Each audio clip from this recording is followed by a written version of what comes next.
ආයිබෝවන් මේ තියෙන PCB එක මේ පින PCB එක JLC PCB නිෂ්පාදන ආයතනයෙන් යවලා මම නිර්මාණය කළා මගේ ඩිසයින් එකක් විදිහට නිර්මාණය කළා JLC PCB ආයතනයට යවලා තමයි මේ අවුට්පුට් එක නම් මේ PCB බෝඩ් එක හදාගත්තේ. එතකොට ඊට පස්සේ මේ මෝටර් සියල්ලක්ම ගෙනාවේ AliExpress එක සම්බන්ධ කරගෙන මේ රිමෝට් කන්ට්‍රෝල් එකත් එලෙසමයි. ඒතකොට මේ ඊට පස්සේ බැටරි පද්ධතිය මේ තියෙන බැටරි පද්ධතිය නිර්මාණය කරන අවශ්‍ය බැටරි ගෙනාවේ මේ තෙමු ආයතනය හරහා මෑතකදී. ඉතින් මේ සියලුම භාණ්ඩ ගෙන්නන්නේ ජාත්‍යන්තර ඔන්ලයින් shop හරහා. එතකොට ඒව වහන්න යනවා නම් මේ වගේ නිර්මාණයක් අපිට හදන්න බැරි වෙනවා. මොකද මේ නිර්මාණයේදී මේක පුළුවන් අපිට අකුලන රෝගී ඇඳක් නිර්මාණය කරන්න.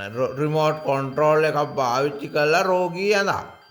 ඊට පස්සේ රෝගී රෝද පුටුවක් රෝගී වීල්චෙයාර් එකක් නිර්මාණය පුළුවන් රිමෝට් කන්ට්‍රෝල් පාවිච්චි කරලා. එතකොට ඒ වගේ නිර්මාණයන්ට ඒ වගේම ඇග්‍රිකල්චර් කෘෂිකාර්මික නිර්මාණයන් තනකොළ කපන මැෂින් එකක් ඊට පස්සේ අපිට රිමෝට් කන්ට්‍රෝල් එක පාවිච්චි කරලා මේකේ එළවලු පරීක්ෂා කිරීම නෙලීම් මේ වගේ කරන රිමෝට් කන්ට්‍රෝල් ආකාරයේ මැෂින් එකක් ස්වයංක්‍රීය රොබෝවක් මේකෙන් නිර්මාණය කරන්න පුළුවන්. ඉතින් මේවැනි තාක්ෂණික නිර්මාණ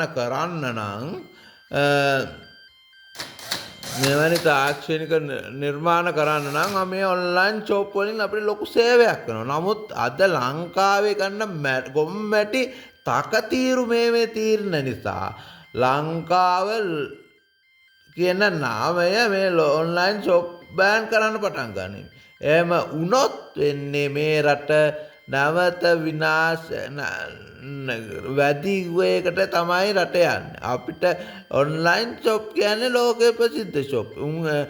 ඒගොල්ලෝ මේ ලංකාව කියන්නේ චුට්ටි රටක්. ඒතකොට ඒගොල්ලන්ට මේකේ බිස්නස් නවත්තනවා මේගොල්ලන්ට මේක ලොකු වාසියක් එන්නේ නැහැ. මෙතනින් ලොකු ලාභයක් ගන්න නැහැ. ඒගොල්ලන්ට ලෝකේ පුරාම තියෙන ආයතන ඒගොල්ලන්ගේ වෙයින් ලාභ ලබා ගන්න පුළුවන්. ඉතින් මං කියන්නේ මේවා වහන්න යන මේ නකතීරු වැඩේ නම් ඉක්මනින්ම නවත්තන එක තමයි මම නම් කියන්නේ.